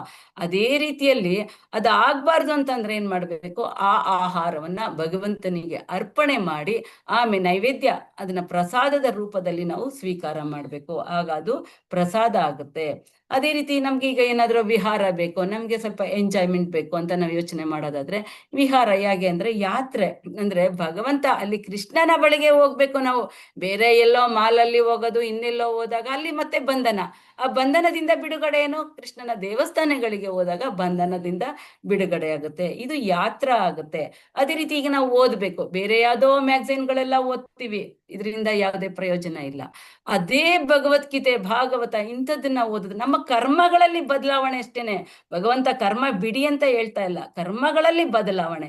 ಯಾವುದೋ ಓದ್ತೀವಿ, ಅದ್ರ ಬದಲು ಭಗವಂತನ ಒಂದು ಭಗವದ್ಗೀತೆ, ಭಾಗವತ, ಚೈತನ್ಯ ಚರಿತಾಮೃತ ಇಂಥದ್ದನ್ನೆಲ್ಲ ಓದೋದ್ರಿಂದ ಅದು ಸ್ವಾಧ್ಯಾಯ ಆಗುತ್ತೆ. ಸ್ವ ಅಧ್ಯಯನ, ನಮ್ಮನ್ನ ನಾವು ಅರ್ಥ ಮಾಡ್ಕೊಳ್ಳೋದಕ್ಕೆ, ನಮ್ಮನ್ನ ನಾವು ತಿದ್ಕೊಳ್ಳೋದಕ್ಕೆ, ನಮ್ಮ ಗುರಿ ಏನು ಅಂತ ಅರ್ಥ ಮಾಡ್ಕೊಳ್ಳೋದಕ್ಕೆ ಈ ಸ್ವಾಧ್ಯಾಯವನ್ನ ಮಾಡ್ಬೋದು. ಅದೇ ರೀತಿ ಈಗ ನಾವು ಮಾತಾಡ್ತಾ ಇರ್ತೀವಿ, ಬೇರೆ ಯಾವುದೋ ಭೌತಿಕವಾದ ಮಾತುಗಳನ್ನ ಆಡೋದು, ಈ ಸೀರಿಯಲ್ಗಳ ಮಾತುಗಳನ್ನ ಆಡೋದು, ಸೀರಿಯಲ್ಗಳನ್ನ ನೋಡ್ತಾ ಕೂತ್ಕೊಳ್ಳೋದು, ಅಥವಾ ಬೇರೆಯವ್ರ ಬಗ್ಗೆ ಮಾತಾಡೋದು, ಇದು ಬೇಡ. ಈ ಮಾತನ್ನೇ ನಾವು ಬದಲಾವಣೆ ಮಾಡ್ಕೋಬೇಕು. ಹೇಗೆ, ಭಗವಂತನ ಯಾವುದೇ ಮಾತಾಡಿದ್ರು ಅದರಲ್ಲಿ ಕೃಷ್ಣನನ್ನ ಸೇರಿಸ್ಕೋಬೇಕು, ಭಗವಂತನ ಮಾತುಗಳನ್ನ ಆಡ್ಬೇಕು. ಆಗ ಅದೇನಾಗುತ್ತೆ, ಪ್ರವಚನ ಆಗುತ್ತೆ. ಹಾಗೆ ಈಗ ನಾವು ಹಾಡು ಹೇಳ್ಬೇಕು, ಬೇರೆ ಯಾವ್ದೋ ಹಾಡು ಹೇಳಿದ್ರೆ ಕರ್ಮ ಬಂಧನ, ಭಗವಂತನ ಹಾಡು ಹೇಳಿದ್ರೆ ಇಲ್ಲಿ ಕೀರ್ತನ ಆಗುತ್ತೆ. ನೋಡಿ, ಪಾಪ ಎಲ್ಲಿ ಬರುತ್ತೆ, ಆ ಪಾಪದಿಂದ ಬಿಡುಗಡೆ ಹೇಗೆ, ಬಂಧನ ಹೇಗೆ, ಬಂಧನದಿಂದ ಬಿಡುಗಡೆ ಹೇಗೆ, ಭಗವಂತ ಎಷ್ಟು ಚೆನ್ನಾಗಿ ನಮ್ಗೆ ಅರ್ಥ ಮಾಡಿಸ್ತಾ ಇದ್ದಾನಲ್ವಾ? ಅದೇ ರೀತಿ ಈಗ ನಮ್ಗೆ ನೋಟ, ಬೇರೆ ಏನೇನೋ ನೋಡಿದ್ರೆ ಬಂಧನ, ಅದೇ ನಮ್ಮ ಕಣ್ಣಿನಿಂದ ಭಗವಂತನ ದರ್ಶನ ಮಾಡಿದ್ರೆ ಬಂಧನದಿಂದ ಬಿಡುಗಡೆ.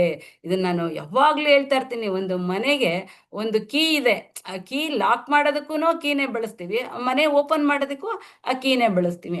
ಅದೇ ರೀತಿ ನಾವೇನ್ ಮಾಡ್ಬೇಕು, ನಮ್ಮ ಜೀವನದಲ್ಲಿ ನಾವು ಏನೇನ್ ನಡೆಯುತ್ತೋ ದಿನನಿತ್ಯ ಕರ್ಮಗಳು ಎಲ್ಲವನ್ನ ಭಗವಂತನ ಸೇವೆಗೆ ನಾವು ಅರ್ಪಣೆ ಮಾಡಬೇಕು. ಹೀಗೆ ಮಾಡೋದ್ರಿಂದ ಎಲ್ಲ ಕರ್ಮಗಳಿಂದ ಬಿಡುಗಡೆ ಆಗುತ್ತೆ. ಪಾಪಗಳ ರಾಶಿಗಳು ನಮ್ಮ ಜನ್ಮಾಂತರದಿಂದ ಗಟ್ಟಿಯಾಗಿ ಹೃದಯದಲ್ಲಿ ಗಟ್ಟಿಯಾಗಿ ಕುತ್ಕೊಂಡ್ಬಿಟ್ಟಿದೆ.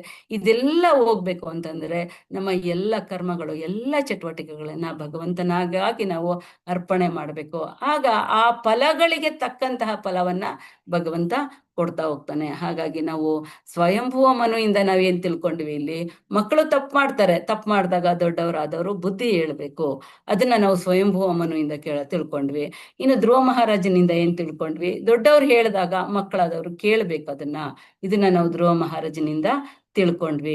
ಮತ್ತೆ ಧ್ರುವ ಮಹಾರಾಜನಿಂದ ಹೇಗೆ ನಾವು ನಡ್ಕೋಬೇಕು, ಹೇಗೆ ಯಜ್ಞಗಳನ್ನ ಮಾಡ್ಬೇಕು, ಹೇಗೆ ಯಜ್ಞದ ಫಲವನ್ನ ಭಗವಂತನಿಗೆ ಅರ್ಪಣೆ ಮಾಡ್ಬೇಕು, ಮತ್ತೆ ಹೇಗೆ ನಮ್ಮ ಸಂಪಾದನೆಯಲ್ಲಿ ಎಷ್ಟು ಭಾಗವನ್ನ ದಾನ ಮಾಡ್ಕೋಬೇಕು, ಇದೆಲ್ಲವನ್ನ ನಾವು ತಿಳ್ಕೊಂಡ್ವಿ. ಹಾಗಾಗಿ ಈ ಎಲ್ಲವನ್ನ ಹೇಳಿರೋಂಥದ್ದು ಎಲ್ಲ ಭಗವಂತ ಇವ್ರ ಮೂಲಕ ನಮ್ಗೆ ಹೇಳ್ತಾ ಇರೋದಂಥದ್ದು ನಮಗೋಸ್ಕರ ನಮ್ಮ ಜೀವನವನ್ನ ಸಾಕ್ಷಾತ್ಕಾರ ಮಾಡ್ಕೊಳ್ಳಿ ಎಂಬ ಉದ್ದೇಶದಿಂದ ಅರ್ಜುನನ ಮೂಲಕ, ಧ್ರುವನ ಮೂಲಕ ಭಗವಂತ ನಮ್ಗೆ ಇಲ್ಲಿ ಎಚ್ಚರಿಸ್ತಾ ಇದ್ದಾರೆ. ಹರೇ ಕೃಷ್ಣ. ಅರ್ಥ ಆಯ್ತಾ ಏನಾದ್ರು? ಹರೇ ಕೃಷ್ಣ. ಹರೇ ಕೃಷ್ಣ ಮಾತಾಜಿ, ಧನ್ಯವಾದಗಳು. ಏನಾದ್ರು ಇದ್ರಲ್ಲಿ ಏನಾದ್ರು ಏನಾದ್ರು ಪ್ರಶ್ನೆಗಳಿದೆಯಾ? ಹೇಳುದಿದ್ರೆ ಹೇಳ್ಬೋದು ಮಾತಾಜಿ. ಹಾ, ಯಾರಿಗಾದ್ರೂ ಏನಾದ್ರೂ ಪಾಯಿಂಟ್ಸ್ ಹೇಳುವುದು ಇದ್ರೆ ಹೇಳ್ಬೋದು, ಅಥವಾ ಏನಾದ್ರೂ ಕೇಳಲಿಕ್ಕಿದ್ರು ಕೇಳ್ಬೋದು.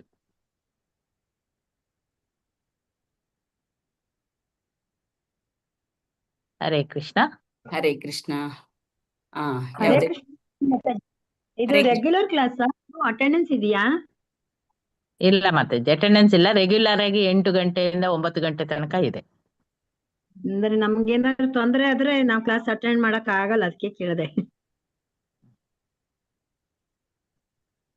ಪರವಾಗಿಲ್ವಾ? ಬನ್ನಿ. ಮತ್ತೆ ಇದು ಯೂಟ್ಯೂಬ್ ಅಲ್ಲಿ ಕೆಲವು ಈ ಕ್ಲಾಸ್ ಎಲ್ಲ ಹಾಕ್ತಾರೆ. ಹೆಚ್ಚಾಗಿ ಪ್ರಭುಜಿಗೆ ಬಂದಾಗ ಎಲ್ಲ ಕ್ಲಾಸ್ ಅನ್ನು ರೆಕಾರ್ಡ್ ಮಾಡಿ ಹಾಕ್ತಾರೆ. ಪ್ರಭುಜಿ ಇಲ್ಲದಿದ್ದಾಗ ಮಾತ್ರ ನಮ್ಗೆ ಸ್ವಲ್ಪ ತೊಂದರೆ ಆಗ್ತದೆ ಅಷ್ಟೇ. ಹೌದಾ? ಯೂಟ್ಯೂಬ್ ಅಲ್ಲಿ ಯಾವ ತರ ಇದ್ ಮಾಡ್ಬೇಕು, ಟೈಪ್ ಮಾಡ್ಬೇಕು? ನೋಡಿ, ಇವತ್ತಿಂದು ನಿಮ್ಮ ನೀವು ಲಿಂಕ್ ಅಲ್ಲಿ ಜಾಯ್ನ್ ಆಗಿದ್ದೀರಾ ಮಾತಾಜಿ? ಈ ಲಿಂಕ್ ಅಲ್ಲಿ ನೀವು ಆಡ್ ಆಗಿದ್ದೀರಾ? ಭಾಗವತ ಸಾರ ಹೌದು, ಗುಂಪಲ್ಲಿ link ಇದ್ದೀರಾ? ಇಲ್ಲ ಇಲ್ಲ ಇಲ್ಲ, ಸಾರಾ ಗ್ರೂಪ್ ಅಲ್ಲಿ ಇಲ್ಲ. ಇಲ್ಲ ಅಲ್ಲ, ನಾನು ಆಡ್ ಮಾಡ್ತೇನೆ. ನಾನು ಆಡ್ ಮಾಡ್ತೇನೆ. ಜಾಯಿನ್ ಆಗ್ತೀನಿ. ರೆಗ್ಯುಲರ್ ಬರಲ್ಲ ನನ್ನ ಕ್ಲಾಸಿಗೆ. ಪಾಪು ಇದೆ Okay, ಮನೇಲಿ, ನಾನು ಆ ಹಾಗಾಗಿ ಗುಂಪಿಗೆ ಆಡ್ ಮಾಡ್ತೇನೆ ಮಾತಾಜಿ. ನಿಮ್ಗೆ ಯಾವಾಗ ಆಗುದಿಲ್ಲವೋ ನೀವು ಅದನ್ನು ನೋಡ್ಬೋದು. ಓಕೆ. ಹೌದಾ? ಆಯ್ತಾ. ಹರೇ ಕೃಷ್ಣ. ಇದರ ಬಗ್ಗೆ ಇನ್ನೇನಾದ್ರೂ ವಿಷಯಗಳಿದ್ರೆ ಎಲ್ಲರೂ ಹಂಚ್ಕೋಬಹುದು. ಹರೇ ಕೃಷ್ಣ ಮಾತಾಜಿ, ಹರೇ ಬಾರಿ ಕೃಷ್ಣ. ಚೆನ್ನಾಗಿತ್ತು, ಹರೇ ಕೃಷ್ಣ. ಚೆನ್ನಾಗಿ ಹೇಳಿದ್ದೀರಿ, ಧನ್ಯವಾದ. ಎಲ್ಲ ಕ್ಲಾಸ್ ತುಂಬಾ ಪ್ರಭುಪಾದರಿಂದ ಚೆನ್ನಾಗಿತ್ತು ಮಾತಾಜಿ. ಚಂದ್ರಮಾತಾಜಿ ಕ್ಲಾಸ್ ತುಂಬಾ ಚೆನ್ನಾಗಿತ್ತು. ಎಲ್ಲ ಪ್ರಭುಪಾದರಿಗೆ ಸೇರ್ಬೇಕು ಮಾತಾಜಿ. ನಮ್ದೇನು ಇಲ್ಲ, ಪ್ರಭುಪಾದ್ರಿ ಏನ್ ಕೊಟ್ಟಿದ್ರು ಅದನ್ನ ನಾವು ನಿಮ್ಗೆ ತಲುಪಿಸೋ ವ್ಯವಸ್ಥೆ ಮಾಡ್ತಾ ಇದೀವಿ ಅಷ್ಟೇ, ನಮ್ದೇನಿಲ್ಲ ಮಾತಾಜಿ. ಹರೇ ಕೃಷ್ಣ. ಎಲ್ಲ ಪ್ರಭುಪಾದ್ರು ಮತ್ತೆ ನಮ್ಮ ಗುರುಗಳಿಗೆ ಗುರುಗಳಿಗೆ. ಹೌದು ಸೇರ್ತದೆ. ಹೌದು. ಇನ್ನೇನಾದ್ರೂ ಪ್ರಶ್ನೆ ಇಲ್ಲ ಅಂತಾದ್ರೆ ಕ್ಲಾಸ್ ಮುಗಿಸ್ಬೋದಾ ಮಾತಾಜಿ? ನಾಗವೇಣಿ ಮಾತಾಜಿ? ಮುಗಿಸ್ಬೋದು ಮಾತಾಜಿ. ಹಾ, ಹರೇ ಕೃಷ್ಣ. ಏನಾದ್ರು ಹೇಳುದಿದ್ರೆ ಹೇಳ್ಬೋದು, ಹೇಳ್ಬೋದು. ಇಲ್ಲರ ಏನಿಲ್ಲ ರುಕ್ಮಿಣಿ ಮಾತಾಜಿ ಬಂದ್ರು. ಹೇಗೆ ಹಿರಿಯರು ಕಿರಿಯರ ಮಾತನ್ನು ಕೇಳ್ಬೇಕು, ಹಿರಿಯರು ಹೇಗೆ ಅವರನ್ನು ಇದು ತಪ್ಪು ಮಾಡಿದಾಗ ಕ್ಷಮಿಸ್ಬೇಕು, ಆಮೇಲೆ ಹೇಗೆ ಕರ್ಮ ಬಿಡಬಾರದು, ಕರ್ಮವನ್ನು ಮಾಡ್ಬೇಕು, ಕೃಷ್ಣನಿಗಾಗಿ ಮಾಡ್ಬೇಕು. ತುಂಬಾ ಚೆನ್ನಾಗಿತ್ತು, ತುಂಬಾ ಚೆನ್ನಾಗಿತ್ತು. ಚೆನ್ನಾಗಿ ಹೇಳಿದ್ರು. ಹರೇ ಕೃಷ್ಣ. ಹರೇ ಕೃಷ್ಣ. ವಾಂಛಾಕಲ್ಪತರುಭ್ಯಶ್ಚ ಕೃಪಾ ಸಿಂಧುಭ್ಯ ಏವ ಚ ಪತಿತಾನಾಂ ಪಾವನೇಭ್ಯೋ ವೈಷ್ಣವೇಭ್ಯೋ ನಮೋ ನಮಃ. ಅನಂತ ಕೋಟಿ ವೈಷ್ಣವರೊಂದಿಗೆ ಜೈ. ನಾಮಾಚಾರ್ಯ ಹರಿದಾಸ್ ಠಾಕೂರ್ ಕಿ ಜೈ. ಭಗವದ್ಗೀತಾ ಗ್ರಂಥರಾಜ್ ಕಿ ಜೈ. ಇಲ್ಲಿ ನೆರೆದಿರುವ ಎಲ್ಲ ಭಕ್ತರಿಗೂ ಜೈ. ಹರೇ ಕೃಷ್ಣ. ಈ ಒಂದು ಅವಕಾಶವನ್ನ ಮಾಡಿಕೊಟ್ಟಂತಹ ಇಸ್ಕಾನ್ ಮಂಗಳೂರು ಕುಳ ಇವರಿಗೆ, ಶ್ರೀಧರ್ ಪ್ರಭುಜಿಯವರಿಗೆ ಮತ್ತೆ ನಾಗವೇಣಿ ಮಾತಾಜಿಗೆ ಹೃತ್ಪೂರ್ವಕವಾದ ಧನ್ಯವಾದಗಳನ್ನ ಅರ್ಪಿಸ್ತೇನೆ. ಹರೇ ಕೃಷ್ಣ. ಅಯ್ಯೋ, ನನ್ನದೇನಿಲ್ಲ, ಎಲ್ಲ ಶ್ರೀವಾಸಂಗನ್ ಪ್ರಭುಜಿಗೆ ಸೇರಿದ್ದು. ಹಾಗೆ ಇದುವರೆಗೂ ತಾವು ಕೂಡ ಕ್ಲಾಸ್ ಚೆನ್ನಾಗಿತ್ತೋ ಚೆನ್ನಾಗಿಲ್ವೋ ಗೊತ್ತಿಲ್ಲ, ಆದ್ರೆ ಎಲ್ಲರೂ ಕೂಡ ಕೇಳಿದ್ದೀರಾ, ನಿಮ್ಗೂ ಕೂಡ ಧನ್ಯವಾದಗಳು. ಹರೇ ಕೃಷ್ಣ. ಚೆನ್ನಾಗಿತ್ತು. ಹರೇ ಹರೇ ಕೃಷ್ಣ ಮಾತಾಜಿ, ತುಂಬಾ ಚೆನ್ನಾಗಿತ್ತು ಕ್ಲಾಸ್. ಹರೇ ಕೃಷ್ಣ ಹರೇ ಮಾತಾಜಿ, ಧನ್ಯವಾದಗಳು. ಧನ್ಯವಾದ. ಧನ್ಯವಾದಗಳು ಮಾತಾಜಿ. ಹರೇ ಕೃಷ್ಣ. ಚೆನ್ನಾಗಿತ್ತು class. ಧನ್ಯವಾದಗಳು ಮಾತಾಜಿ. ಹರೇ ಕೃಷ್ಣ. ಹರೇ ಕೃಷ್ಣ. ತುಂಬಾ ಚೆನ್ನಾಗಿದೆ. ಎಂಡ್ ನೀವೇ ಮಾಡ್ಬೇಕು ಮಾತಾಜಿ. ಮಾಡ್ತೀನಿ ಮಾತಾಜಿ.